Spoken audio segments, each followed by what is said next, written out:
You're listening to the Scarecrowrunner podcast. I'm your host, Anthony Gilbert, and I'm excited that you're here to journey alongside me as we lace up the shoes and journey through life, liberty, and all things running each and every week. Now, let's head down the trails and see what's in store in this week's episode.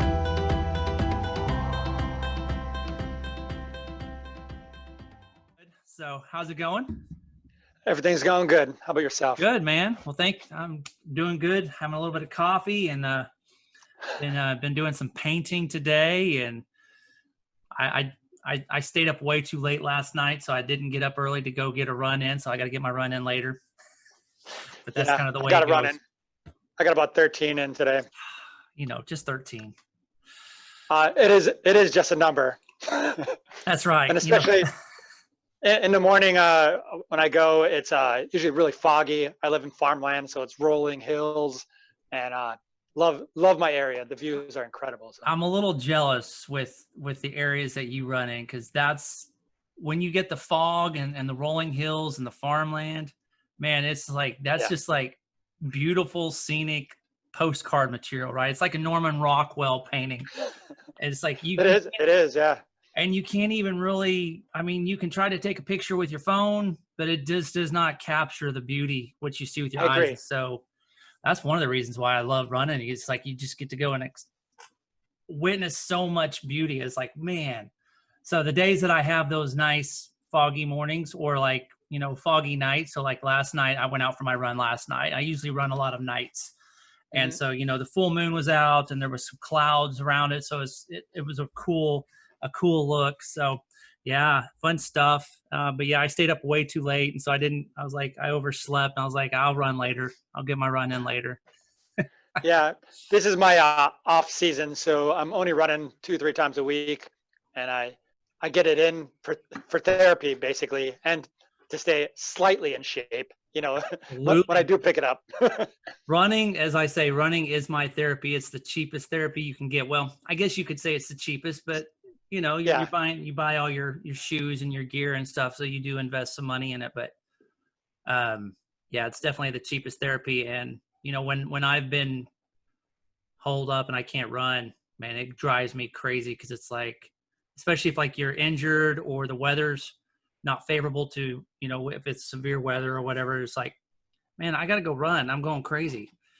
And right. You try to take some time off and you're not running at all. And it's like, no. Yeah, especially in the winter time for me, which is pretty tough because I work third shift. So when I get home, there's like an hour or two of daylight that I have to eat breakfast and clean the house and stuff. And then I go to sleep, wake up, and it's dark again. So yeah. My whole life in the winter time is pretty dark. And I look for certain challenges. Like last year, there was the Yeti 100, I think it was, the 12 days of Vert in December. And I was like, yeah, 12 days, I'm going to do that. So got me out running. Some of the terrain I was on was extremely icy. So I took it slow, had a good time. That's what I do running now. I used to take it really seriously, like most people do when they're evolving. Yeah. And then it training became almost like a job. So wasn't as fun. And I pulled back and did more videos and photos, enjoying the moment. Man, I totally, it's like when you're saying that, it's totally reminiscent for me. Cause when I've done, I did the great virtual run across Tennessee this year, right, that started in May. Right. And so I did that, and, I did it was technically 1,023K, but it's like, you do a challenge like that, and it's like you're punching a time card, right? Because it's like you literally, in order to hit the goal, you had to get so many miles per day. And if you didn't get those miles per day, then you're behind. And so then it's like, you have to run. And there's days where I'm like, some days I didn't want to run because it's like, I want to rest. I want to chill. I'm doing something with the family or whatever. And it's like, it becomes a grind. And I hate that because it's like, then it becomes something that I don't enjoy. Right. And I want running to be enjoyable. And so last month, I changed things up. I was like, you know what? I know I'm still training for a race, but I was like, I've got to do something because I'm burned out right now. And I started biking more. And so I put in Yeah, a definitely. bunch of biking miles in last month. And I'm not known to bike, but I was like, it's not like I was losing cardio or fitness because biking is still great. You know, my Yeah, definitely. legs, my run the other night, I was like, man, my legs feel solid. Well, that's because I've been cranking out the biking Right. miles. So I didn't lose any fitness, but I was like, I got to do something to change it up because, man, I don't even want to go run right now. And I'm like, that's a bad spot to be in when you love to run and you don't want to go run because it's like, I'm burned out. Right. Well, I And have a lot of friends that have those bikes that are, what is it, Swift bikes or whatever. So they set up virtual rides yeah, and those are things, cool. and so they do a lot of cross training. So I do that, and at times I go out and I hike trails, like fast hike, but I run maybe a little bit. But then I see some cool things and I take videos. Uh, the videos and photos for YouTube are mainly started out just to show my friends and family, like, yo, look at the cool stuff that I'm doing. Not just running 30 miles in the mountains, like, look why I am, because no other human being will be up here, no horses or Yeah. bikes at times or cars. It's just hikers or really fast hikers like us that run ultras through there. So when I see some cool stuff, I draw back. I get like some good B-roll behind like bushes and some cool angles, and I really enjoy that stuff. So uh, having people like actually care now and follow along is kind of strange, but it's motivating as well. So I get out there and I try to be a little bit more creative, but it really uh, accents the running and the passion for it. It gets me out there, and man, they really work with each other for me. Yeah, because I mean, you're honestly, Brian, you're like looking at it from a different perspective, right? You've decided to take a different approach. You're not pushing yourself to get the run in, right, and get the miles in. You're not worried about pace. I mean, because honestly, as we Definitely not both worried know, about that. Yeah. as an ultra runner, you don't have to go for speed because it's the slow grind. I mean, the ultras are a slow run, and it's like when I started training for my 100 that I ran last year, it was like it was a complete transition because you had to learn to run, you had to learn to go slow, and if you're going slow you need to even go slower. And it's like my Right. coach was like, hey, you need to go out and do 13-14 minute pace. I was like, dude, you're killing me. That's, Right. I walk that speed. And so for you to go and capture that stuff, you're not thinking about worrying about what your watch is saying. And it's like you're just, yeah, you're going to get your miles in one way or the other, but you learn to capture the beauty, and Right. it helps you because that's what I was doing. I mean, I stopped doing it for a while, and I'm wanting to start doing it again because I love taking pictures and videos when I'm running, especially in nature, because it's like you always can capture something. And so I can see you going out there and it's like, you know what, you're going somewhere that most people don't go, and Right. you kind of have that adventurous spirit in you because you're like, man, I want to go run because I want to see what I can find today that I didn't see yesterday. Definitely. Yeah. There's many trails that I've been on 100 times, and I still see something new every time that's on there.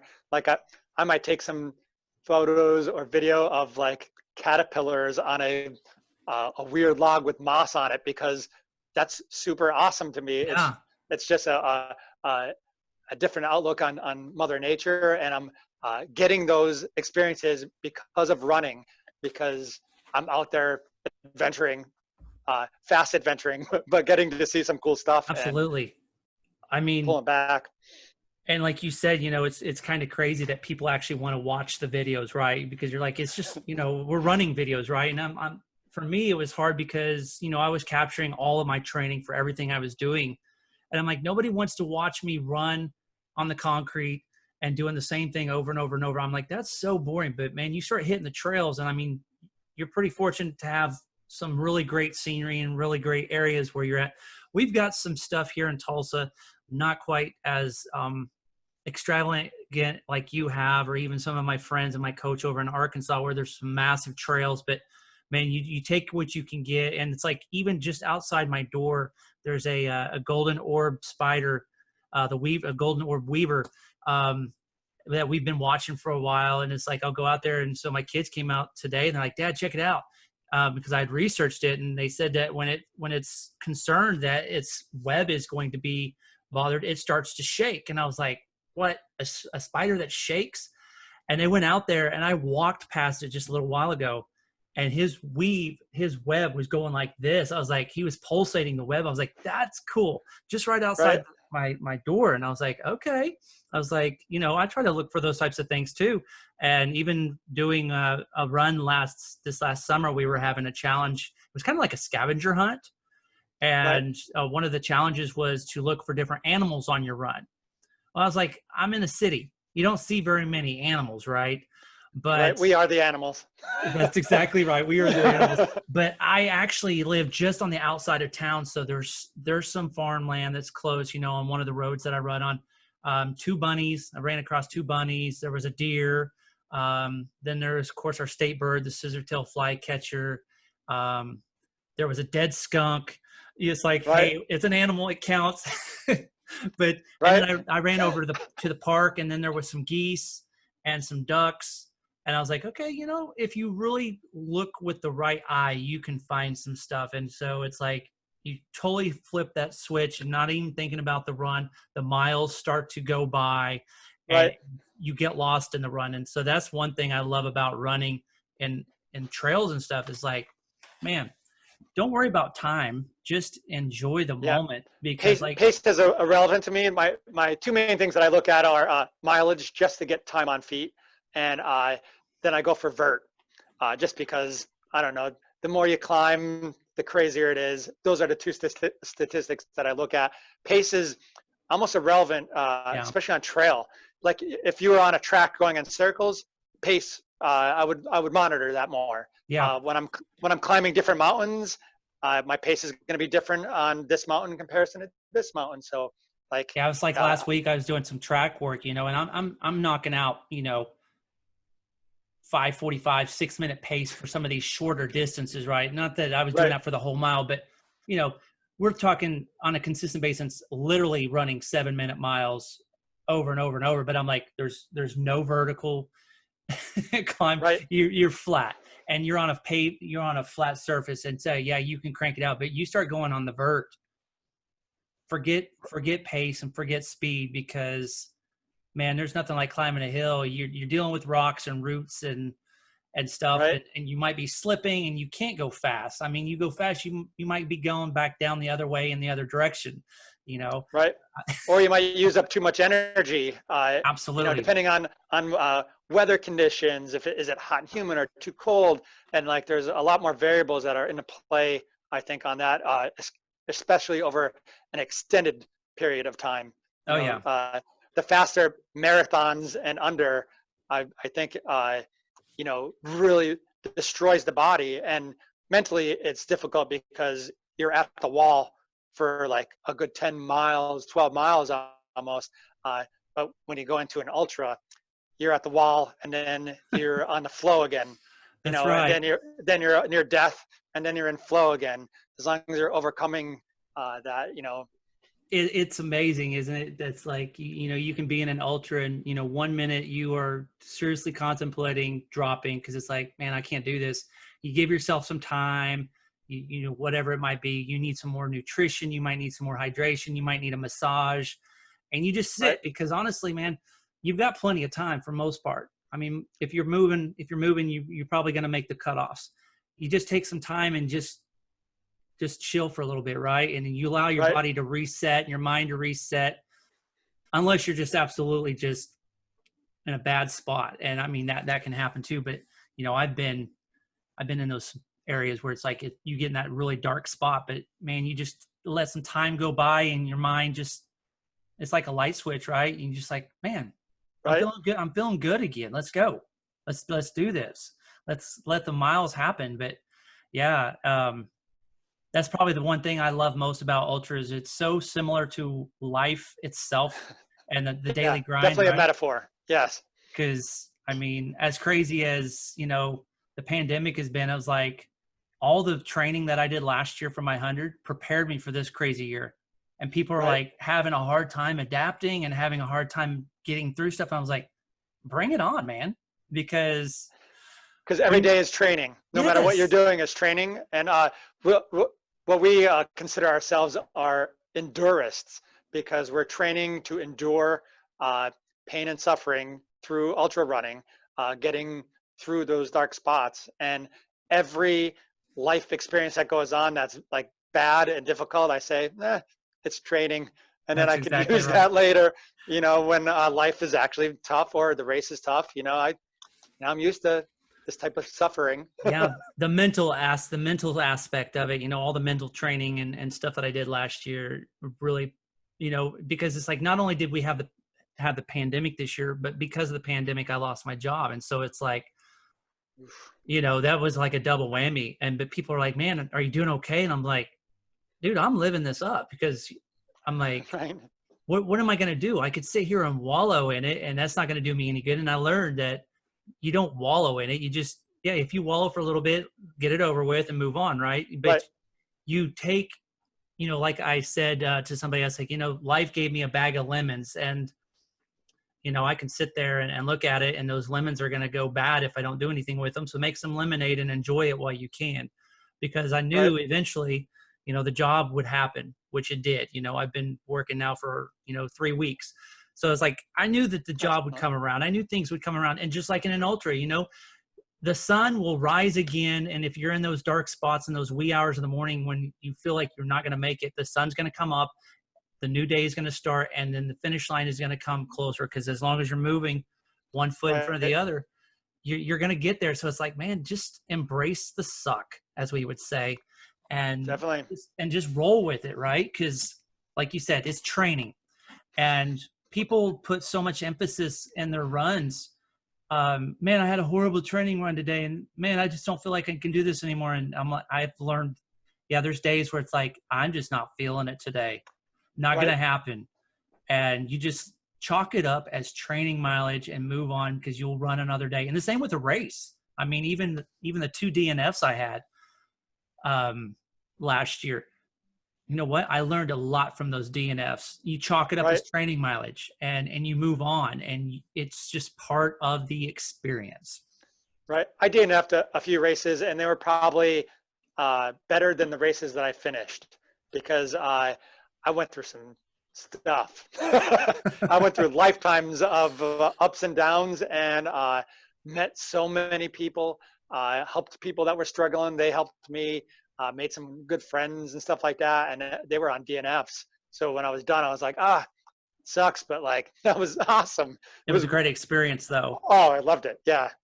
Yeah, it's you can meet some. I mean, if you take your mind off of the race and you're not even thinking about the race, and you start just embracing the people around you, the people at the aid stations, and it's like, man, you can make some lifelong friends. You can make some really great contacts, and Definitely. honestly, it's a lot easier to go through suck with somebody else right next to you, and you guys are just talking, and the miles start to click away. I know that happened last year during my race. There was a girl and her dad were running the 100. She ended up dropping, but I was struggling at the time. And when they came and caught up with me, I think we knocked out like 15, 20 miles and just talking. Right. And I was like, wow, I'm in a better spot now. And I feel like I can get through this. And so I was like, you know what? They made the miles go really, really fast. And now I'm in a position that let's go. Let's step it up and move on. So, Yeah. um, I ran Eastern States last year, I think it was, and Eastern States 100. And there was a portion that I was running, and caught up to a girl, and we started talking until the next aid station. Had to be like an hour or two worth of running. Uh, Knew everything about her, was super cool. And I turned around, and I was like, I'd like to introduce myself face to face, because I just ran hours with you. I don't even know what you look like, but I know everything about her. And I was like, you want to stay together? And she's like, yeah, let's go to the next aid station. And like, we went 3 aid stations worth. And so we were out there for hours. And man, did that help, having somebody just to distract, move forward, pace out with, work out strategies, have an extra set of eyes for trails and stuff like that. Did that off and on with a few different people. Ended up meeting up with them social media wise, on Facebook and all that stuff. Great friends now. yeah, I always see them like, oh, the races. Oh, so happy for you. See them on Strava. Yeah, that was a great run. It's so cool. These people, that's the only way that you'll ever meet them is doing something insane like a 100-miler, Yeah. for your universe to collide with theirs, and now you're friends. I've met some really cool people, and it's like, a lot of times you're like, oh, I didn't realize we're friends on Facebook already, and I didn't even know it. It's Right. like, because you just see a little profile picture, and a lot of times, like in a colder temperature race, a lot of times people wear a stocking cap or something, and they're kind of disguised. But it's like once those things come off and you're running in warmer temperatures, it's like, oh, I know you. Right. Hey, what's up?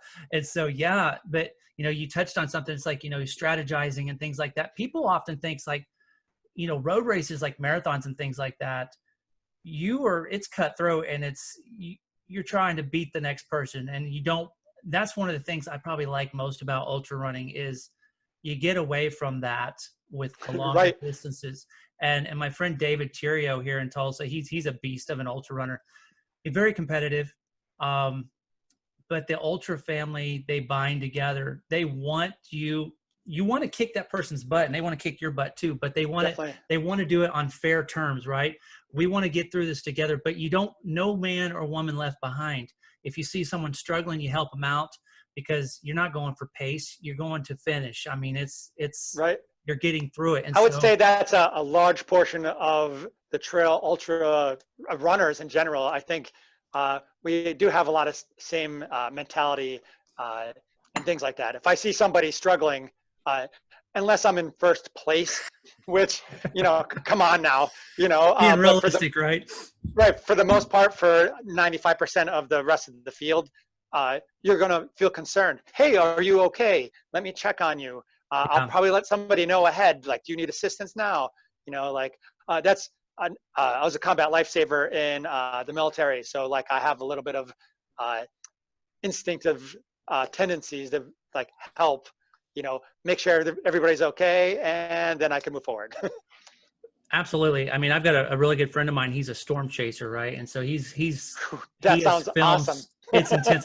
He took me on my first chase, and we actually got to see a tornado on my first chase ever, which he said, this is rare. You don't get that very often. But he said, when you're a storm chaser, you go and find awesome footage. But when the unfortunate events, when a tornado goes plowing through a residential area or people are hurt, he goes, that's where the storm chasing stops, and that's where search and rescue begins, and you put a different hat on. And he's like, it's the part that you don't want to do, but it's the part that you have to do, and you just automatically adapt to that. And so, yeah, if someone's in need or distress, you got to help them out, because if it was me and I'm hurt and I'm laying there, I would want somebody to come along and make sure that I'm okay, because as we both know, when you're dealing with something internally, or even, an ankle or something like that, you can't move very fast. You're not going to move. Right. And, if it's hot and humid, and I mean, you could be in danger. I mean, there's people, or if it's too cold and they need somebody to help them get warmth because they're dealing with, they're too cold, right? They're starting to get hypothermia and they need help. You got to help them out, because I mean, that's just the best thing to do. Let me give you a hand and let me help you out, because, ultimately ultra runners and the trail running community, we're family, and you take care of your family, and then you take care of yourself. And you even do that when you're flying in an airplane, right? They always tell you to make sure you're taken care of, but then you also make sure that the person next to you is taken care of if they need oxygen in the case of a crash.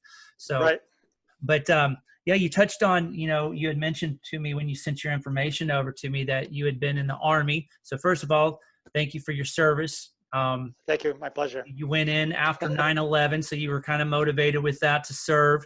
You're an Army vet. And so that right there, as you said, you're there in the trenches, and you're there to help people to patch things up when things get nasty. So what kind of what really pushed you? Was it 9/11 that pushed you to go into the Army, or was it something else that motivated you? No, it was 9/11. Still, just like right out of college time-ish. My wife and I were actually just engaged at the time, and that happened. And her roommate's sister was in like one of the adjacent buildings that were off to the side. So we went the next day to go pick her up, and that's when New York was being closed down totally.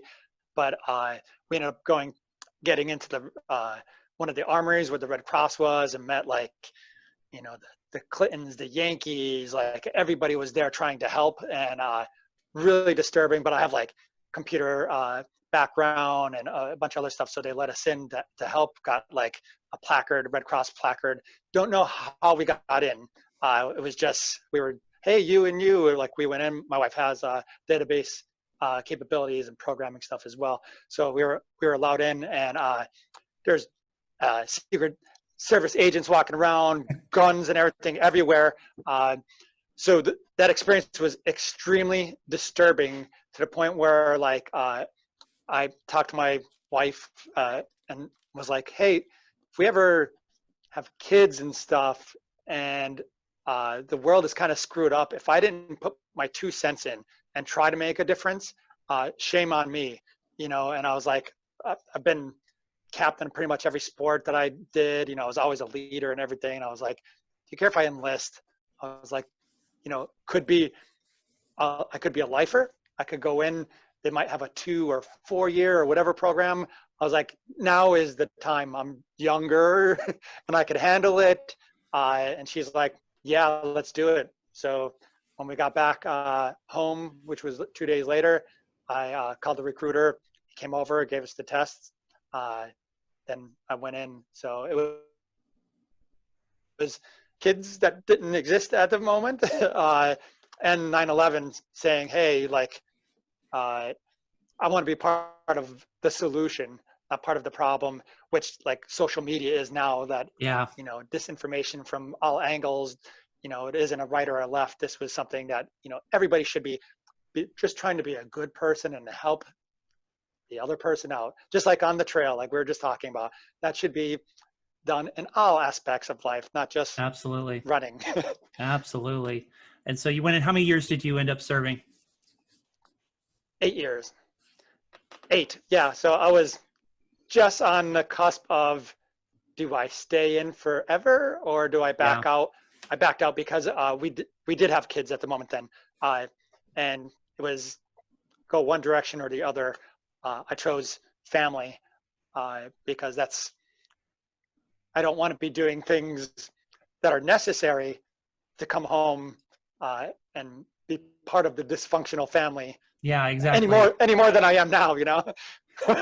You took advantage of it while the opportunity was there. You served your country, Right. and now, you know, then you put on a different hat and you serve your family, you know, Yes. because you don't Yes. want to, you know, you don't want to make your family suffer because you're doing something that you feel is necessary. You and that's where ultra running and training for ultras, for me, you learn to have that balance, right? You've got to have a balance. Yeah, you served your country, you did a time. Now it's time to switch gears. It's time to take care of your family, because you don't want your family to suffer, because if your family suffers, that's on you the rest of your life. And Right. you know, it's like, That's a you don't, mental battle. Yeah, for yeah. real. And as we both know, and I know, you know, and we'll get into that in a minute, with so much in the mental aspect of things. I mean, today is so relevant that it's such a serious, I mean, it's a pandemic in itself, of mental illness and people dealing with stuff. And I hate to even think about it, but I'm afraid we're just on the cusp of seeing it grow and blow up even more than we ever have, because of the way the pandemic has caused people to be, you know, more or less an antisocial mentality, right? To where everybody's social distancing. You can't be around people. You're having to do virtual learning and doing all these different things.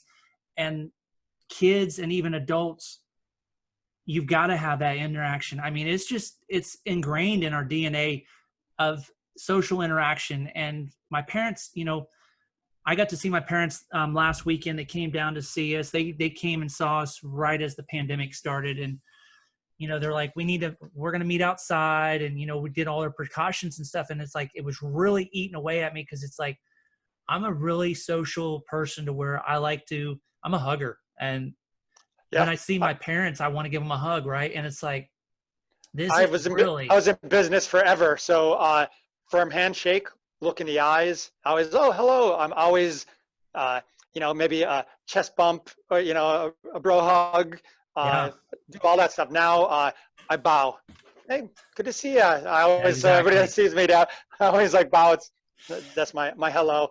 So yeah, so many are going to are already affected, and we don't even know the ramifications of how it's going to impact so many kids. And I mean, there's so many different pressures and stuff. And so, you're taking care of your family, um, which that's honorable too. Cause I mean, that's, you got to take care of your family, and you got to keep that balance. And there's times where I've chosen a race over family, and it's like, man, it comes back and bites me, and I wish I hadn't done that. And so then you start to feel bad. Right. And you've got, Right. it's like, man, I don't want to, people, Yeah. when I've talked to people, it's like running will always be there, but your kids growing up, you only have them for so many years, and you could run when they're gone, right? Or as they get older, it's easier. I can tell you that much, because when you got the young ones, you don't have the time like you would like. But as they grow up and they're more self-sufficient and self-supporting, then Right. you can start. It's like, they're busy doing something. I'm like, I'm going to go run now. But in the past, it's like, if they need you, you need to be there for them. Yeah, I'm lucky. Both my kids are teenagers, so they have their own lives. My son plays video games 24/7. My daughter sports. She's an extrovert, so she's rarely home. So I'm uh, blessed that my kids are that age range. Yeah. And they can definitely take care of themselves. And like my wife is pretty supportive, as supportive as she can be with an ultra runner, because it is looking from the other perspective. When I say, hey, I'm going to run 20, 30 miles for 5, 8, 10 hours, that's sort of thank you for the support and letting me go, because Yeah.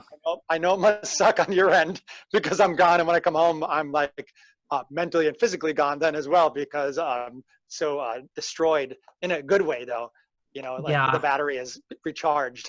I've there's times where it's like you don't want to feel guilty, but there's times where I've gone out for a run. I'm like, man, I probably should stay home, and there's times where That happens often. I have bailed on a run. And even what it was 2 weeks ago, I was going to go run, and I was like, you know what, I'm just not going to do it tonight. And I actually had the opportunity where the boys wanted to go outside and play basketball, and I set up some lights and we played in the dark. Right. So I made some Right. memories and invested in them. And that was way more productive Agree. and valuable than me going out getting a 5-10 mile run. Right. But this, like, you start doing these ultras, and when you come home, you're gone for a whole day, a whole weekend. You come home and your body's trashed. You're trashed. You're not worth anything. Right. And then your wife is like, for me, I'm like passed out in my chair or something, especially after my 100. I didn't walk around for, a day, and I'm just laying there, and I'm like, I'm useless. And Pretty then much. Right. she's having to do everything by herself. And so then I'm like, man. So now I've learned to where I try to do more before a race, or, through the course of time, like during the day or whatever, trying to do more around the house so that I can justify my time being away. I can go for a Right. run and not feel bad, because I'm like, hey, I did the dishes, I folded the laundry, I cleaned the bathroom, We and probably have the same list. So you take that care of might the. be that might be for everybody. Like, understand, like, yeah, you have to make your sacrifices and suck it up, and set those other people up for success, not for failure. Yeah. So it does give it a slight justification of, hey, I left you nothing to do because I overcompensated. Peace out. Have a good time. We'll see you later. Yeah, and she's you know, stuck at home you with the need me, text kids, me. Right, right? right, And so you're out, grinding and putting the miles in by yourself. She's at home with the kids. The kids are going crazy. She's got to cook dinner, and you come home and, hey, what's for dinner? right, You're walking into a minefield, literally, and you might right. want to just turn It's around a and go trap. back out for another run, because Right, you're in trouble. If mama ain't happy, nobody's happy, is the way I'm like. right. So yeah, you got to try to pull your weight and help things out. Um, so yeah, you went into the Army, you served for 8 years, which is great. Um, you got stuck into some addictions with alcoholism, and and a whole lot of other mess, right? And so, Right. Yeah. yeah, So, that's deep stuff. yeah, I was straight edge. I was in high school and stuff like that. I was an extrovert, you know, a goofy kid, just like I am now, like a goofy an adult. Uh, but I was straight edge. Still went to every party in the woods, you know, at that time, and people would be smoking and drinking and passing it along. And peer pressure was minimal for me back in the day. You know, people would be like, "Oh, come on, you know, you'd be crazy if you're like this." And I'm like, "Well, you guys do that to get to my level, you know. Like one of these days, I'm sure I'll drink a beer or smoke or whatever." But none of that stuff really happened until like college time when I was like, I think I'm ready because uh, life is just too dark for me at those times. I had like my dad died, I had grandparents died, friends killed themselves and died of cancer. Like I had 2 years of just, you know, Crap. yeah, shitty life, you Yeah. know, poor me drama type stuff, figuring things out. I was still like a young adult then, still had no clue. And then I was like, F it, I'm gonna party and figure things out, and hopefully I make it to tomorrow. And just drank a lot, was in a fraternity, which made some great friends, did some really, really bad stuff, went into the military. When I came, drank a lot in there. When I got out, I drank more. Worked a high paying salary job to where I worked 70 hours a week as the boss. So drank about half a bottle of Captain every night. Was a very productive alcoholic. My wife would be like, "You need to get these 10 things done." Sure, give me a second. I'd bang 2 rum and cokes and get everything done. And then really didn't care.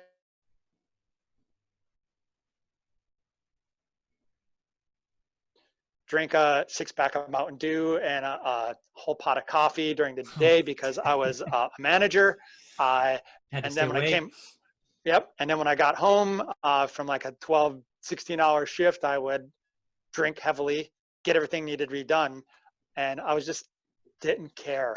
And then one day, my son was like around 5 or so. He was like, "You have a belly like Santa," and I was like, "Yeah, yeah, I do." And like, I was always a skinny kid, and when I went in the military, I bulked up of muscle. Like I was muscle Yeah. every day. So like, I was actually pretty big. And then when I got out, it just went bad and bad and bad. And then when he said that, I was like, I do. So I was like, all right, I'm gonna try some stuff. So I used to be really big into martial arts. So there is a place that did boxing that started to open up around my area. So I was like, let me do that, and I got back into that in MMA. And I had a friend that she signed up for a half marathon, and wasn't running then. Uh, Maybe I would run like a half a mile as like a warm up for like MMA or boxing, or running laps in there, doing like ladder work for your feet. You know, that's the only type of running that I was truly doing. And when I heard she was doing a half marathon, didn't even know what a half marathon was. I knew it Sure. Why not? Right. was a stupid amount of mileage, and I found out it was 13 miles or so. So I asked my wife. I was like, "Yo, which this girl was only like 5'3", you know, and was my age. And I was like, if that little girl could run those many miles, I think I want to try it. I was like, do you mind if I sign up for a half? And she goes, how many miles is it? I was like, 13. And she's like, what? And I was like, I know that sounds dumb. Pay for it, I'll finish. I had no clue about times or pace because I wasn't a runner then. So I ran like 3 times a week with rum and coke in me.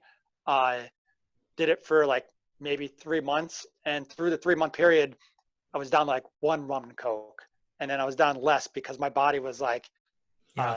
"Yo, this is pretty cool what you're doing, but you got to like get better balanced. You got to give and take a little bit." So I was drinking less and I was eating a little bit differently. Ran a half marathon, I don't know what the time was because I had no, I ran with a headset. I was jamming. I was having such a good time. And I think the furthest mileage I ever did was 9 miles before that, 13 miles. So when I finished the half, I was like, huh, I could probably go further. So then I did like a full marathon, and then it progressed with, I got the running virus. And then I did like 50K. And then I thought I was such a badass when I ran a 50 miler. And I was like, yeah, yeah. And that was before trail. And then when I went on trail, I was running with trail people, and I was like, where'd you get your football cleats from? And they're like, what?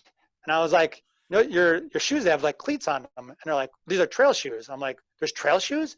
They're like, what are you wearing? I was like, oh, my Asics, which were road shoes. I had zero clue about trail life. But once I started doing that, life totally changed. I went from one vice to another. Now I'm about 175, 180. I fluctuate in weight throughout the year, depending on like Yeah. muscle that I want to create, or if I'm just knocking off 100-mile weeks and stuff like that, I'm going to lose weight naturally. Right. But like the alcoholism disappeared to where I needed it to survive. I needed it to numb the pain for that day to get to tomorrow. And then I'd wake up, I get migraines and stuff as well. It was eating at my brain very, very bad. Like I wake up hungover, migraine, start the day all over. And to get rid of the migraine, tons of like Tylenol and Mountain Dew and coffee because of the caffeine. And then I started the evil cycle all over again. But now I might have a beer every other month, at the in-laws or like a holiday function. If I drink more than 2 beers, I get sick. My body says nope. So like that's running definitely saved me and helped me move forward and get over a huge hump. Now I just have the running virus, so now I think of running like almost 24/7. So Yeah, it's definitely, we always say we got bit by the running bug, and it's like, man, I've got the sickness, and it's like, and ultras, running, unless you've ran the ultras, you don't really think the same mindset as us crazies. Cause I mean, yeah, I used to run, 5Ks, 10Ks, in college, 8Ks, and then I ran my first half marathon. And so then the half marathon became my favorite race, right? Cause it's just long enough to where you've got some distance, but you can throw some speed in there. You don't have to have a crap load of training. You can be done, less than 2 hours and whatever. It's like, man, this is great. And then I got challenged to do a marathon. I was like, yeah, I don't know about that. And I ran my first one. I said, I'm not running another marathon. There's no way. And there's a guy, he was a running coach that I worked with. He's like, you have to run another one to prove it's not a fluke. And I was like, no, dude, you're freaking nuts. There's no way. And you never say never, right? Because it's like, you run that, and I was like, yeah, I don't know about that. Well, then I moved and came to Tulsa, and then I'm surrounded by all the crazies, right? So then it's like, you've got all these people that you're working with and that you're friends with, and like, hey, we're going to go out and run a 50K this weekend. I'm like, a what? Just come out with us, right? And so then you're like, you're naive, and you start to drink from the wrong kind of Kool-Aid, and it alters your brain function, right? And so then it's like, then start talking 50 milers and 100Ks and 100 milers, and it's like, what are you talking about? Yeah, it's just a number. Yeah, when I got out of basic training, as I said, I was really in shape, and I thought I was a badass. I was in my younger 20s, and I was thinking about doing the Army 10 miler, because who wants to run 10 miles? That sounds insane. Like 10 miles seems like, forever. I never got around to it, and I was like disappointed. And now if I don't run at a minimum of 10 miles, it's almost not worth going out for the run for me. like 10 miles, like after like 6 or 7, that's when my body starts to like loosen up, and my brain starts to like really like work, so if it's not, it's all just a number now. So like, I'll go for a run. I'll have a set pattern or path or mileage, but like You know, like before, what to normal people, even a mile is like dumb. You know, Right. I don't want, people are like, I don't even want to drive that far. It's like, why would that's you the want to number run one that far, response right? for a 100 miler, right? I don't even And, like driving 100 miles. but you mentioned Brian, you know, we're almost the exact same age. I'm 45, you're 44. So, we're right there. So our bodies aren't as easily they don't bounce back like they used to, right? When we're younger, you have more aches and pains and things that, I can go out and you'll know when I go and I look at my log or my phone or the app that I'm looking at for my splits, you can see the progression, right? The first mile, the first 2 miles, it's Right. usually junk. The first mile especially is just trash. I'm like, don't even pay attention to the first split. And you can go out and I'll have like a 9:30 pace for the first mile. You look at the second mile, it's like 8:15, and then it's like 7:45, 7:30, Right. 7:20. And it's like, yeah, you see that first mile? That's called a warm up, right? And Right. I don't do a lot of stretching before I run. I do my stretching I as don't I'm either. running, right? And so That's how I feel. I kind of identify myself like a steam engine, right? As the locomotive starts to go down the tracks and you feed it more coal or more wood, it builds up steam, right? And momentum. It takes a little bit for this body to warm up. And so, like you Yeah, said, I like, agree that for the joints to get yes, lubed up and like the engine to get warmed up and stuff like that. Yeah, I don't stretch at all. If I do, it's like a 30-second, yeah, stretch just to start moving. I ease into certain things unless I have a specific goal and task in mind. But my goals are usually mileage and vert. Which way do I go? If it's right or left, I choose the one with the most climb. yeah. That's It's like, how. oh, that one looks too easy. That looks too boring. There's not enough incline there. Yeah. Not enough rocks, right? It's not true. Not enough. Right. But yeah, 3 to 5 miles is like, now there's some nights where it's like 5 miles. I'm like, I'm done. But there's some nights, yeah, that 5 mile mark is like, I'm just now feeling good.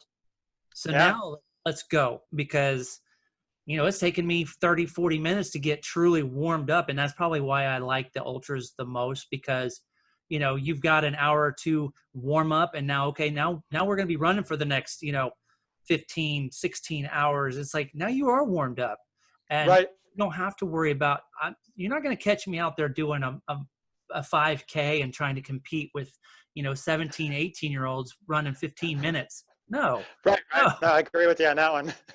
you're Yeah. crazy. But, these kids that run these fast times, yeah, I used to be fast and I still have some speed, but it's like, let's go out and really run. Okay. Right.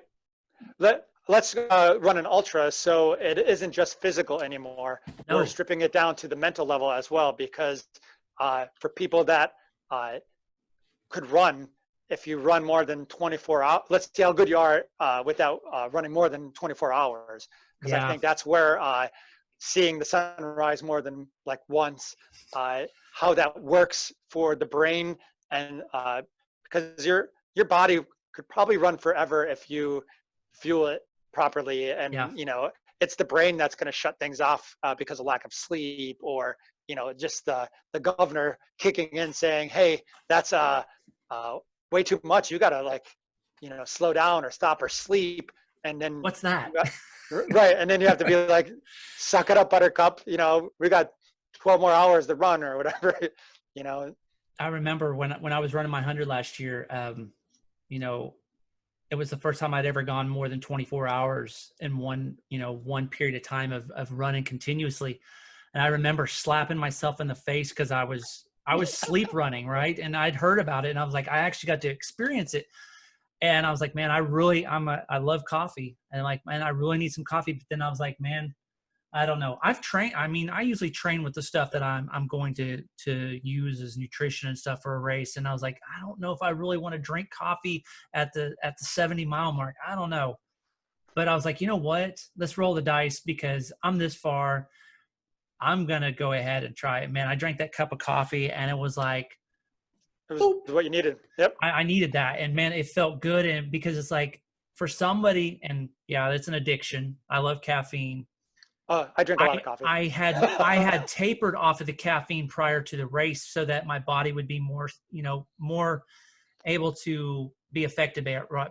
Because I Right. knew in the later hours that if I needed it, then if I hadn't had it, then my body's going to be more susceptible to the effects, right? So when I drank that coffee at 6 o'clock in the morning, man, it was like a bolt of lightning. I was like, let's Been go. there many times, right? Let's Yeah. go. That felt good. And I was like, I didn't feel like I was going to get sick because, if you're drinking heavy black coffee on an empty stomach, Sometimes you, it eats it away, right? you have problems. And that was my biggest concern. I was GI like, issues. and I didn't have any GI issues at that point of the race. So I was like, I don't want to jeopardize it, but I was like, screw it. Let's go. Because Yeah, I'm like, sometimes you just need a good kick in the butt because yeah, I know when I'm training for like races, I don't drink soda even because I feel that's chemically altering and it's poison. It's yeah, made for humans to think this is awesome. I want more, and it's like an addictive thing because it's awesome. Yeah, I drink tons of oh, Dr. Pepper. dude, It's great. talking my It's language, great. man. Yeah. But for training, maybe I would have a can a week or after like a 20-mile run because it instantly disappears, Right. when you're doing that stuff. But I stopped that because during training, because it's unhealthy and I want my brain to pull away from that sugar and those chemicals. But in races, I drink a lot of soda during the races. If there's Coke there, like each race is going to be a little bit different. I do have a game plan usually for the first quarter, nutrition wise, and then like I play with the aid stations as I go along because who knows who shows up for that race? What Right. roster is there? So there's many races that I'm throwing up for 20 some miles, like taking cap full of water or eating an ice cube and almost throwing that up as well. And then getting over that and then figuring out, ooh, I like this that I don't like in normal life. I would never eat that, Yeah. but I could actually swallow that and boom, you come back to life. So at times, like, Yeah. Isn't I it? play with it in the races, I try to, I've always tried to train with similar things that you're going to, you would consider eating during a race, right? Yep. Because they always say you don't want to try something new because Right. Train as you race as you train, right? but there are times, like you said, you got to roll the dice and just roll with it because if it sounds good, then it might be all right. It's like, because during that 100, I love peanut butter and jelly sandwiches. I'm good with usually aid stations, those little bite-sized sandwiches. Yep. I'm good. I ate some peanut butter and jelly, and dude, that made me nauseous. But I ate waffles, and dude, it was golden. I'm like, it doesn't make sense. But right. Well, your body was probably lacking something, and yeah, waffles was part of that something. You start getting images of weird stuff in your head, and when you get to aid yeah. station, you're like, I need salt, or I need sugar. Like, give me candy, or potatoes with salt in it, or like whatever the body's craving at that moment is So at your like, deficiency. there's times on training runs I'll run. It's about 5 miles from here, but there's a quick trip that I'll run there, and I'll grab a donut, right? And it's like I'll eat Right. that donut in the middle of my training run, and it's like, man, and by the time I start to run back home, it's like that sugar kicks in, and it's like, yeah, that's what I'm Right. And talking about. you burn it off instantly. So yeah. Exactly. So Brian, what's some of the go-tos that you use when you're running?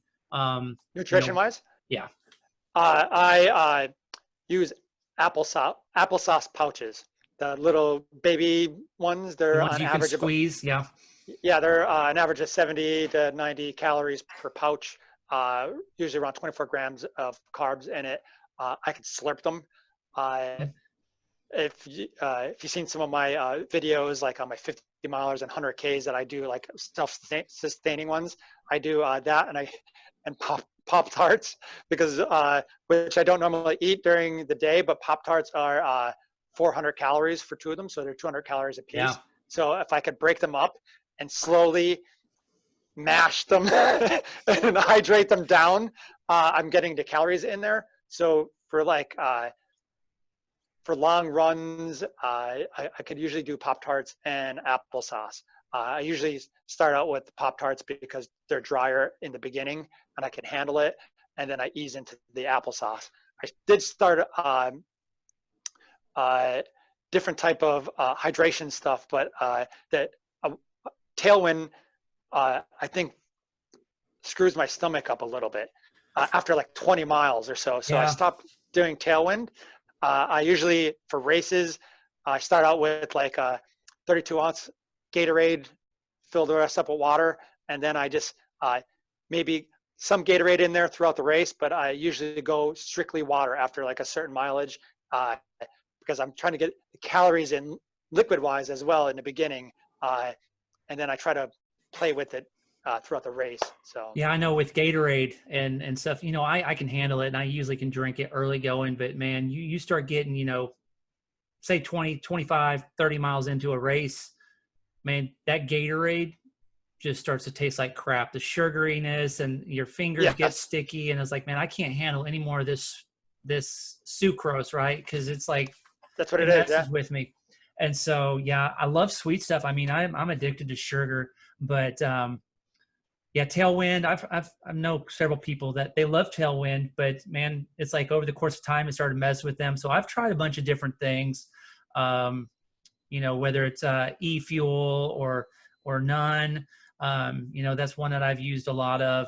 But it's like it just starts to just all taste like crap after a while, especially like gels. I mean, I used to train on gels all the time. I used to But do gels, but they're that's why I went to the applesauce pouches because they're like 70 cents, 90 cents per yeah, pouch when a yeah, gel might be two to three $3. dollars, Yeah, and it's 100 calories for a gel when the applesauce might be 70 to 90. and the I could applesauce get is all natural, right? You don't have to worry pretty about all much those right. additives and stuff in there. So Yeah, yeah, it's cheaper as well, and then I can buy them in bulk, and it's just as portable as what a gel would be, and it doesn't eat away at my stomach as much. Like for race time, I would take a few gels for sure because they do have like extra crap to boost you in there. But that's early on when I'm burning through stuff really fast, uh, because after a while it'll destroy my stomach. So if I wanted sugars, I would go with some type of fruit or something like that at the aid stations. But I don't know how aid stations are going to be in the yeah, you future. don't know. I It mean, might be carry your own stuff from now on. I don't know. Or do they use squirt guns or something to squirt? yeah, because it's like, yeah, I've noticed it's like, okay, we're not going to have, it's going to be self-supportive. I mean, I've seen several emails with different races. They're like, there's not going to be any aid stations. And if there is, it's going to be very limited, like a little bottle of water or something. I was like, well, you know what? I ran a race the year before last here in Tulsa. It was a 50K. And the company that puts it on usually does 5Ks and 10Ks, right? And by the time, it's like we didn't have anything. It was all water and there was nothing out there on the course. And I'm like, okay, I'm running 32 miles here and you don't have Right, anything out there for me. I was like, forget you all. I'm going to start providing my own stuff. I know better as an ultra runner. You bring your own stuff because you don't know what an aid station right. is going to have, because there's times where aid stations change. They run out of stuff or whatever. It's like I you definitely can't. depended on certain items Yeah, like for each like aid. peanut M&Ms or M&Ms is a big one for me. And I'm like, if they're all Right. out of M&Ms, I'm like, what's the deal? With I certain 100 Ks or 100 milers, certain stations, I would really like some type of broth. Doesn't matter yeah, if it's chicken, beef, or vegetarian or whatever anybody has. Like I want something like hot and liquidy, or like salty ramen noodles. Yes, ramen. yes. So at times when you're getting there and you're like, oh, you don't have that. Like I just went through the rain for 4 hours. I'm freezing. I really would really like something like that. Because if you could chug 1 or 2 cups of that stuff, great boost. Certain foods just gets me to the next aid station. Like, oh, I know they're gonna have it. Yeah. So, Yeah. Potato soup is what got me through my 100 last year. It was like, it was hot. It was just the right texture. And then chicken noodle soup with real chunks of chicken. I mean, right, that's the protein. It's like, man, I got to have something. And it was like, man, it's got really big chunks of chicken in here. I'm like, let's go, let's do this. And right, I'm like, I'm getting the protein I need. But then you also make the mistake times. It's like someone offered me, it was 100 last May or a year ago, May. They offered me a cheeseburger. right. I No, no. I for 100 Ks or 100 milers, if I have a crew, because sometimes my wife and kids will come, which I don't torture them anymore. I try to do everything on my own. But when they do come, I usually get 4 bacon cheeseburgers. I have them bring that and a 6-pack of Dr. Pepper. Nice. So on certain aid stations, like I'll have my own, I will do a drop bag or 2 depending on the race, just in case you miss a crew or weather or something. Aid station's not providing what you need. So at times I do give myself a little bit of breathing room, but when I have like crew and stuff like that, I do bacon cheeseburgers. I have like clouds images of them as I'm running. That and Dr. Pepper, I could handle them. Yeah. I could probably get down 1, maybe 2, depending on the race.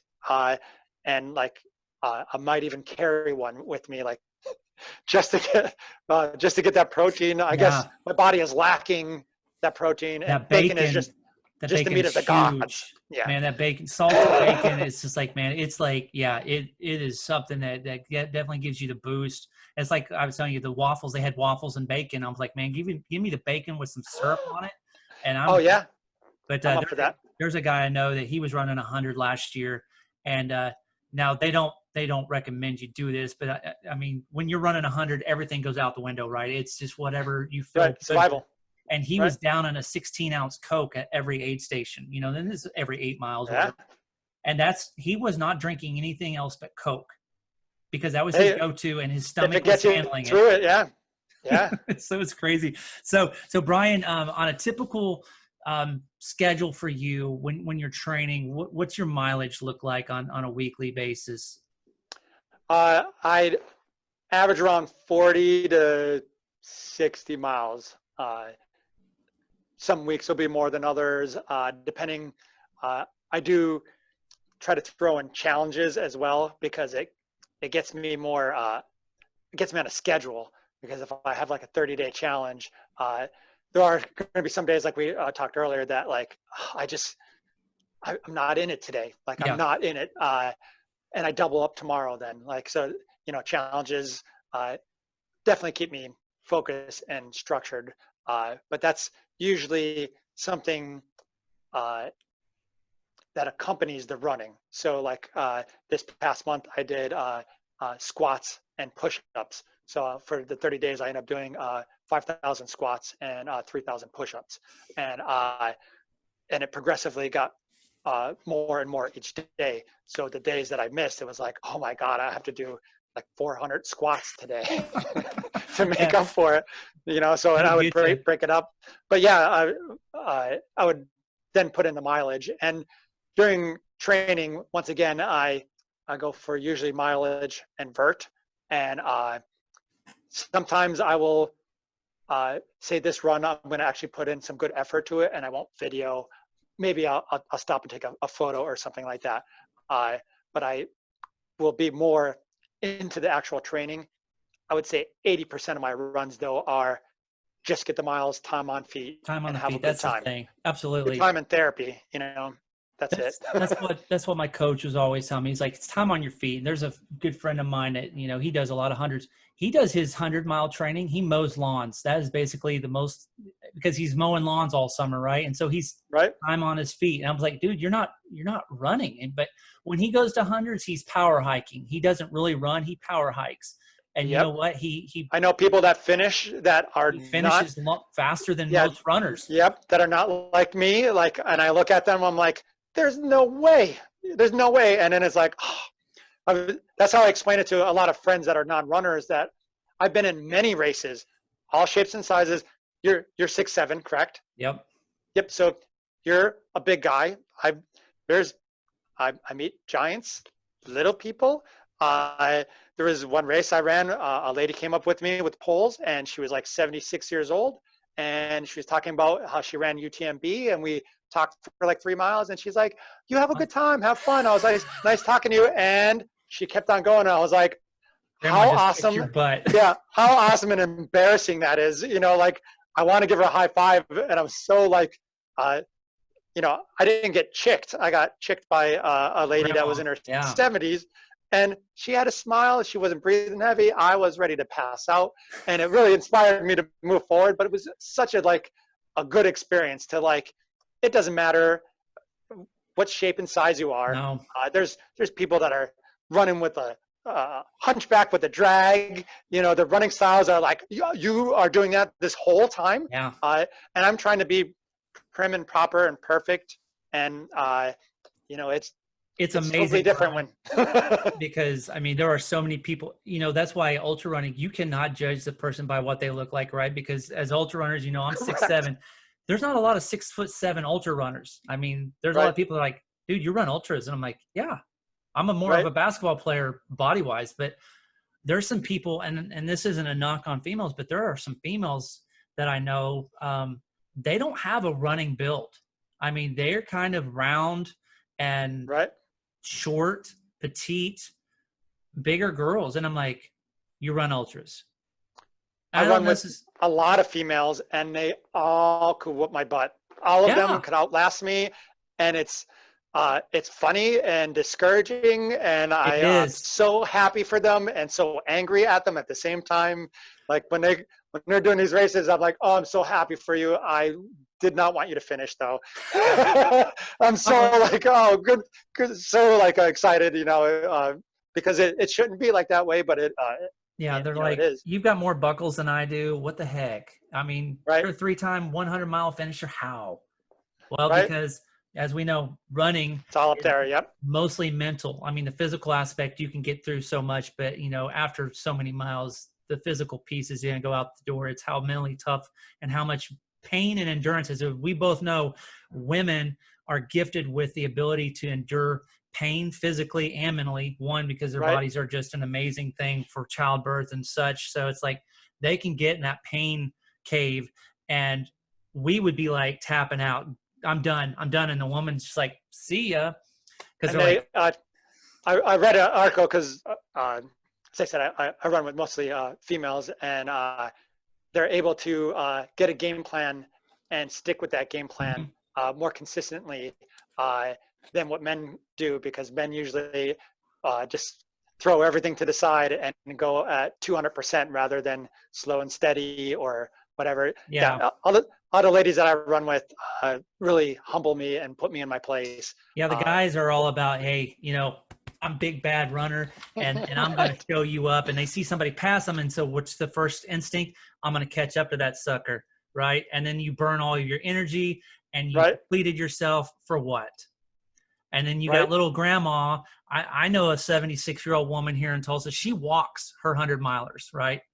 And she's Right. completed so many. It's like you're walking them, and her walking them is faster than me running. So it's like Consistency. Yep.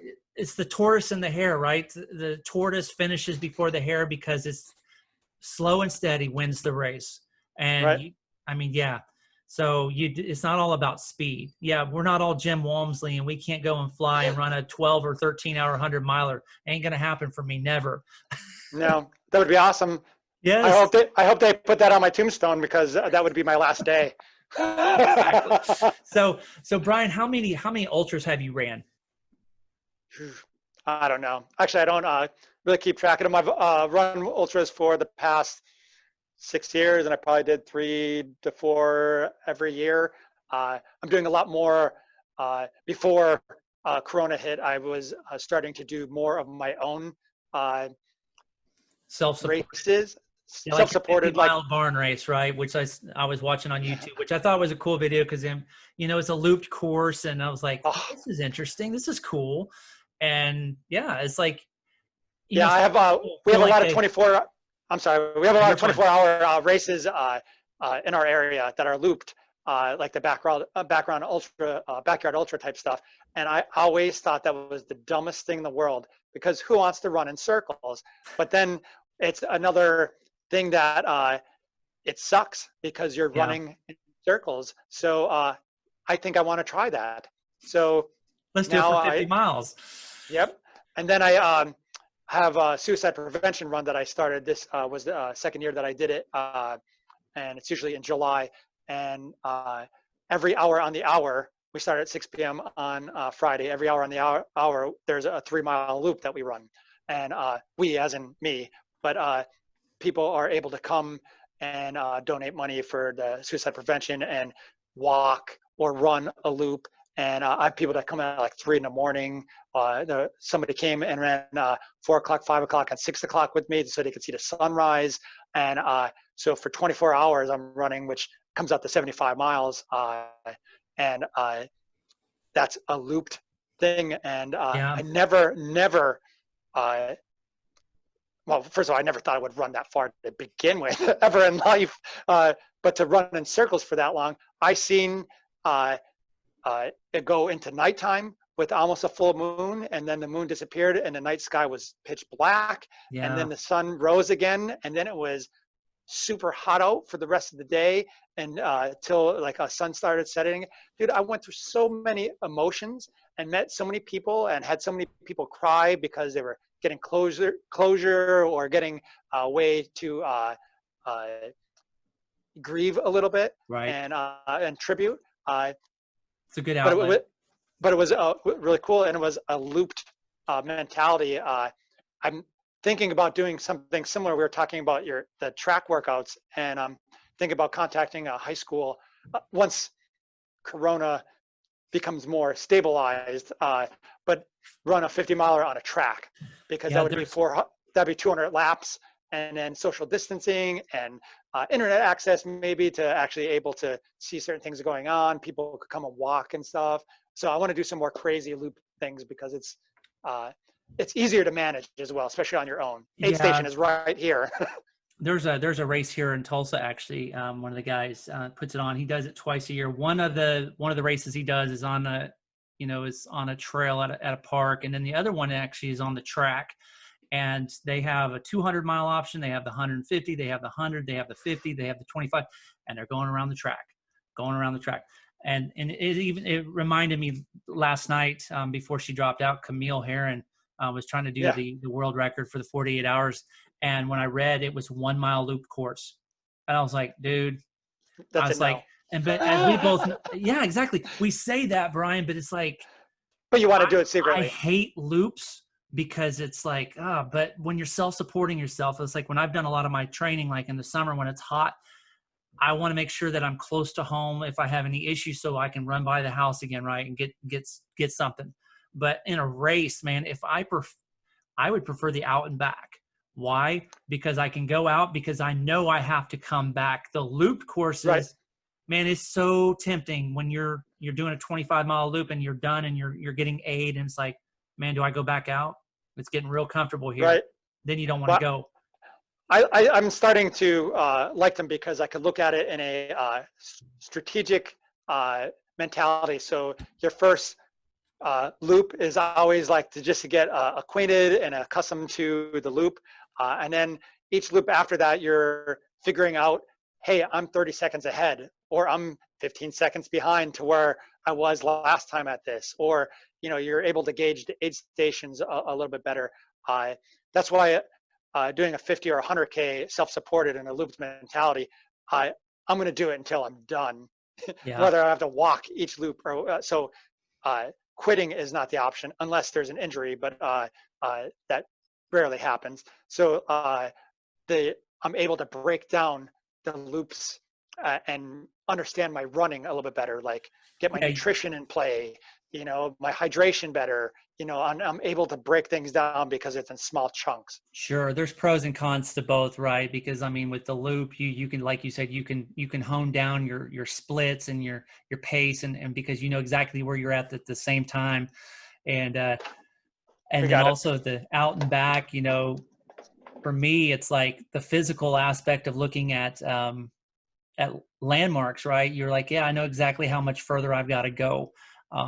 So yeah, there's pros and cons to both, but yeah, the whole loop thing, it jacks with you mentally because it's like, man, you think Yeah, about, it's a different type of torture. So like which it's just endurance training, for life, so like that uh as I said, I never wanted to do them, and once I started to do them, it it helps. it I think does. I'm able to as I said, figure out a lot more about myself and how I'm running and how to break through certain mental barriers on that. So if I'm running a real 100 miler in the mountains or something, I I understand myself that much more because of the stupid circles I ran in for 12 hours, you know?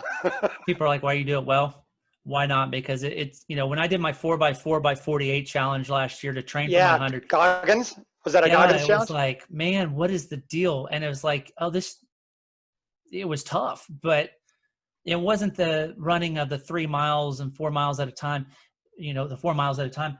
It was when you stop and you get comfortable and you get cooled off and you Right. get, you know, I'm in the house with the air conditioning because I did it and it was hot. I mean, you know, Right. it was Labor Day weekend. It was warm out for us. And I was like in the air conditioning and cooled off. And then it's like you start back up again. It's like you got to lace them up and you got to keep going. I'm like, yeah, I can knock out 4 miles, no problem. It's the repetitiveness. It starts to wear on you when it's like 2 o'clock in the morning and you're going out for 4 and my legs are just dead. But my coach had me do that because he's like, you got to get as close to you, That's mental training. a true Yeah. test of, you know, because you can't truly train for 100 miler. You can't go out and run 100 miles to train for 100 miles. You're going to have to get in a dark place to train for it as close in proximity as what you would experience at say 2 o'clock in the morning for 100. So he's like, we're going to wear you down physically and mentally, and you're going to be able to truly have an idea of what it's like as close to that 100 as possible. And yeah, that was a huge mental edge for me, was to be able to complete that and know, okay, I can do this when I'm tired. When my Right. mind is not working and my feet are colliding with each other, and you know, the cops driving in town probably think that guy's drunk because he's running at 3 o'clock in the morning, and Right. why is he out, you know? Or I like, just have to worry about deer and bear and skunks when I run at night. yeah, I don't have to worry about the bears, thankfully. I've got some friends though, they run up in the mountains up in Washington State, and he actually encountered a black bear a week or two ago because it had its cub with it. And he's like, let's just say my splits for that last that half mile, he's like, that Right. completely trashed my run. Right. No, So I see that. I see tons of animals on the trails. We have a lot of bear around here. Not an enormous amount, but you see them here and you there, and see you're him, like, hey, yeah, you just wave and you try to avoid them because they don't want to bother you just as much as you don't want to bother them. just You know, keep and on going. even if they have cubs, it's just like, hey, Hey I'm bear, not bothering you. Yeah, don't eat me. I just want to run through here. I smell. You probably don't want to come near me. nothing to You know, see here. I don't right? taste good. I'm sweaty. Yeah, and I'm Uh, a toothpick now, so. so Brian, before I let you go, what is there anything that you've got? I know with the pandemic and COVID, it's kind of thrown a wrench in a lot of people's plans. Is there anything that you've got planned for 2021 or in the near future that you're working towards? I know you're kind of in the off season right now and kind of, you know, changing things up. But what you got on the calendar coming up? Well, for the winter period, it's just staying safe and sane. I will work out here and there, and I will run here and there. I usually let my body heal because when you're putting on a few hundred miles a month, Yeah, especially at our age, you know, it beats us down. So wintertime, I like to draw back a little bit. Going to do a lot more, you know, YouTube. I'm thinking about podcasting stuff as well. So I'm just trying to work out some logistics on my end for that. And then like December, January, that's when I start picking up training. And training is basically just getting my legs back and some stamina. And I run. Then I want to do 2 suicide prevention runs, as I was saying, the 50 miler and then a 24-hour one. And depending on how the year goes, I'll put in like some miscellaneous goals, like a 100-mile training week, because that's always like good target for certain things. Last year I did a 40K of vert in 30 days. Maybe do something similar to that to get my climbing legs back, and then try to come up with like a big A goal of something crazy and dumb, like 150 miles or 200 miles on a trail, depending on how next year actually, you know, works itself out. yeah, Maybe throw in a random 100K or 100-mile race when they say, hey, there's 2 spots left open for next weekend, and you're like, okay. sure, yeah, And absolutely. then you just run it because you're just training to, you know, be awesome and have fun, you know. So yeah, next year is I have small goals, and I'm, small, medium, big goals are still up in the air. Anything could happen, Yep. from here to there. It's So got to be flexible, right? And so, right. what's your? I know you do a lot of reviews on your YouTube channel, and you do a lot of gear reviews and things like that. So, what is your shoe of choice for most of your trail running? What shoe do you prefer to wear? I like Topo, and right now I'm in the Topo Mountain Racers. Good choice. So I do a lot of test programs with companies. I guess I have some slight street cred, I guess, or something. I don't There know you go. how I get into these programs, which are awesome. I'm not allowed to really showcase the shoe on social media because it's not the finalized version usually. So Right. I'm usually playing with background stuff. So like did stuff with like Salomon, Saucony, and Nike, and I usually get some of their shoes. A lot of them were good, but I find the technical Rocksylvania that I live in, Pennsylvania, my toes jam really Yep. hard in my shoe. And the Topo shoes, they have that giant toe box, and the mountain racers seem like they're hardcore bulletproof leather all over them with the vibranium bottoms. So they really do grip like extremely well. So they would be my trail shoe of choice. So I haven't worn the mountain racers yet. I got turned on mainly because of the wide toe box, like you said, because I love being my feet being, I've got big feet, right? And so you got to have right. room for your toes.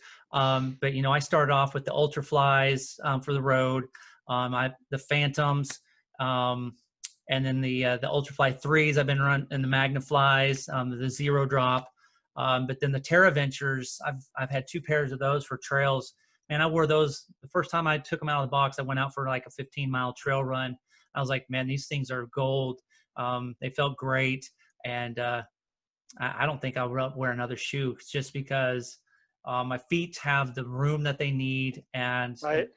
they're durable. And so, and I know customer service, I had one pair that started to rip on the outside, and I'm like, I've only had these things for like 120 miles, and they exchanged them, no questions asked. I sent a picture of it to them, what was happening, and they Yep. sent me a brand new pair, and I was like, That's what man, happened with my original Topos. The mountain racers, when they came out, that was like their high end. And after my last 100-miler, I was wearing old shoes, and my feet were hamburger afterwards. And I told my mom, I was like, I just don't have the proper gear. I was like, I was running in old shoes. So my mom, that's like in her 80s, gave me money for shoes and said, don't put this on bills. Buy what you need for running. And I there was you like, go. really? And so I went with the Cadillac version of the shoe that I was looking for. And it started peeling in one area, and I took a picture and sent it to them. And same day that I sent the email, Yeah. they said, I need this. Gave it to them. They said, confirm the size and your address. We'll send you a new pair. Keep those. Glue them. Yep. That's what I did. Within like 24 to 48 hours, there was a new pair being sent to me. Customer service. So like, yes, I will speak. Phenomenal.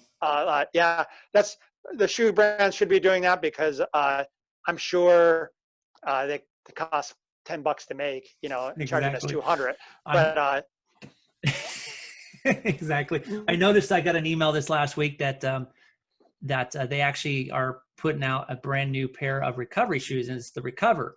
So those looked interesting. I might have to check those out for recovery purposes, since I like to wear slides and things like that. So my feet, I walk around barefoot and my feet are trashed, but you got something comfortable to wear on. Yeah, it really yeah, helps. definitely. So awesome, man.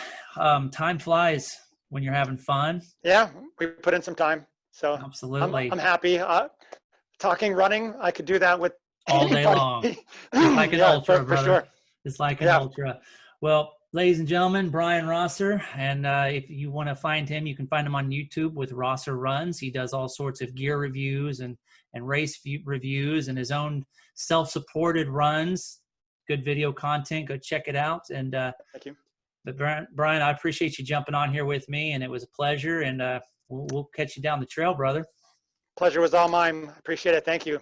All right, man. Take care. Take care. Be safe. All Be right. awesome. You too. All right. Thank you. Bye. Bye. You've been listening to the Scarecrow Runner podcast.